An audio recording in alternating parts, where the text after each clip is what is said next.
Yep, this is me, completely looping out my Stark, absolutely destroying my subframe, all because I accidentally left it in 80 horsepower. Oh yeah, also because of this, I legit wasn't able to sit down properly for like a week straight. So in today's video, we're gonna go back, find the exact moment I switched power modes, watch the whole crash happen, and show you the aftermath. But first, the day actually started off strong and happy.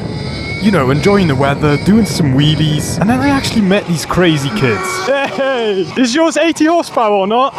Yes. Yeah, is it? Yeah, petrol ones too. We don't discriminate on this channel.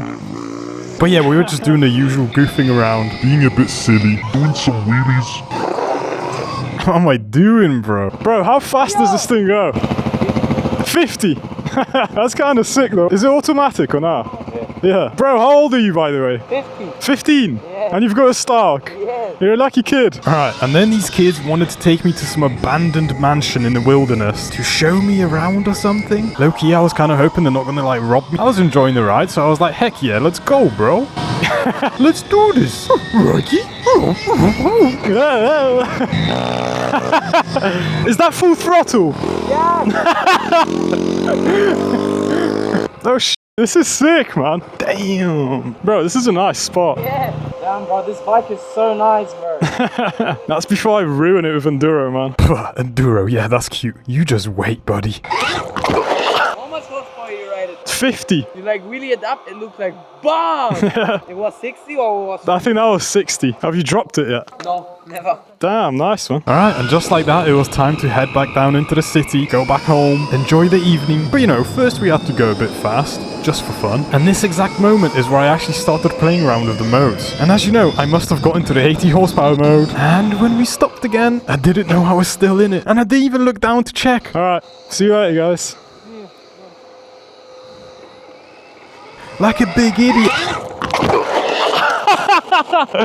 I did not just do that, man. Well, at least someone was laughing about it. All good. You want me to get you what? Nah, I'm good, man. I got it. Some video? Yeah, I do. Okay, but in all honesty, these kids were so nice to me, and we actually need more caring riders like them in the community. So big up to you guys. As long as you're good. It's good you wear gear today. Bro, literally the first time I wear gear as well. Let me get out of the way.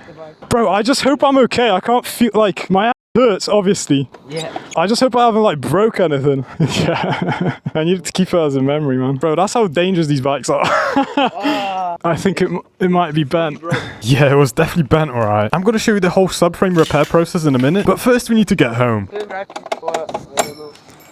Yeah. Wow. I was trying to bend it back, man. What do you have left? I have nothing, man. Okay, drive slow now. Yeah, bye-bye. Oh, fuck. That's the first time I looped this bike. My peg is literally gone. My ass hurts a little bit, but I think I'm fine to get home. Yeah, I was fine. I just had to stand up all the way back home because it hurt too much to sit down. And after some questionable noises that left my mouth. Bro, that is so sick. Let's inspect the damage.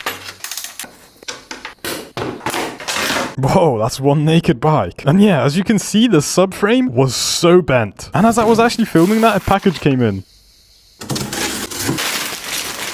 What perfect timing. But yeah, let's take the old one out. And now comparing it to the new one, you can see just how mangled the back of the frame actually got. And then I actually noticed just how dirty the bike was. So, you know, I gave it a quick little wipe down. All right, let's put everything else back on. Bosh! Just like that, the bike is ready to ride again. And yeah, I had to change the plastics to my spare set because obviously all of the threaded inserts at the front decided to break. Because it wouldn't be a Stark if they didn't do that. Oh wait, I forgot to change the peg as well. Alright, there you go. Nice and shiny. Okay, I just came out here to this beautiful spot to talk about what happened after I got back home. So as soon as I put my bike away, I went and stood in front of the mirror, ready to pull my pants down. Ayo, chill. To assess the damage on my behind. And once it was revealed, there was, I kid you not, there was not a tiniest scratch on my cheek. Right, where we go now? Let's go left. Which was so unexpected because I was actually in a lot of pain. I could already see that the swelling had gone up so much. Like, we're talking 1.5 times the size. Bro, what is this place? It's like some local tip, I think. But yeah, the swelling already got quite bad. But I thought, you know, I would just wait it out. I'll sleep it off, see how I feel in the morning. But then when I actually lie down on the bed, the pain kind of got worse. So I had to make a decision to not be lazy and take myself to the emergency room. So I carefully got in the car, trying to put all of my weight on my left cheek. Because when I fell off the bike, all of the impact went on my right side. So my left side was still good to sit on. Then I had my wife drive me all the way to the hospital. I got checked in, and then I just had to stand there. Because I couldn't even sit down, even on the left side, on the hard hospital chairs.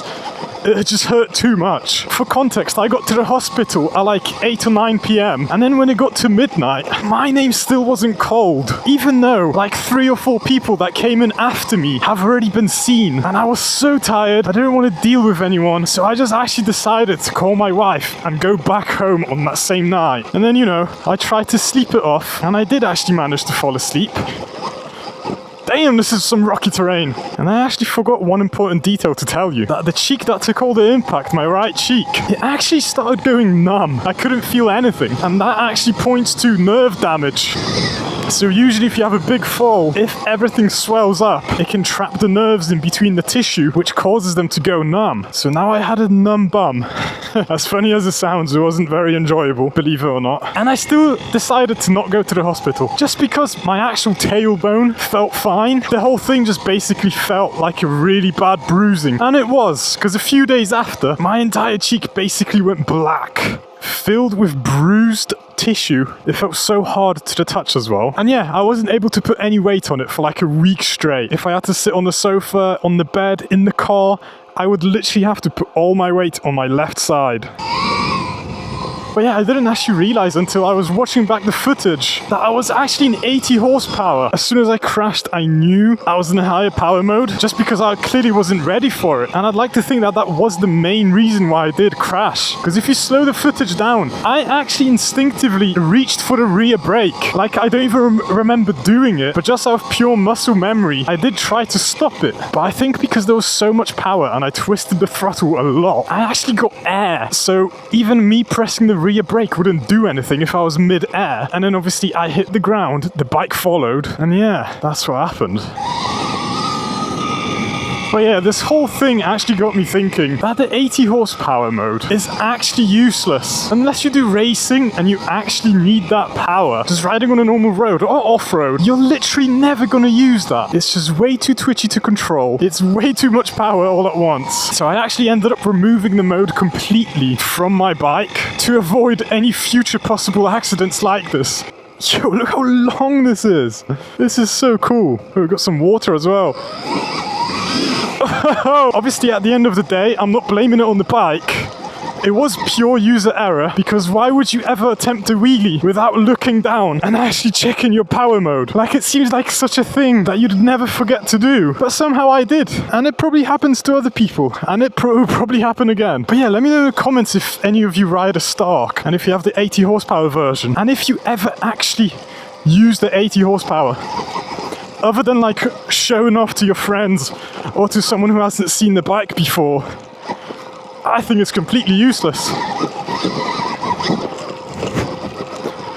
Like when I do enduro riding like I am right now, I actually usually ride in like 30 horsepower because that's already plenty enough. So it won't do you any good actually. Oh, that's a spiky bush. Damn. It's because I'm talking at the same time. This is actually a little cool hill climb. But yeah, please be careful out there, guys. It's so easy to have a really bad crash. Even if you don't plan for it. Well, hopefully you're never planning to have a bad crash. But besides the point, everyone makes mistakes sometimes. God, these rocks are big. Wow. Oh, this is why you ride though. Look at the view, man. But yeah, thank you so much for watching. Thanks for sticking around if you did. I'll see you in the next one. Peace.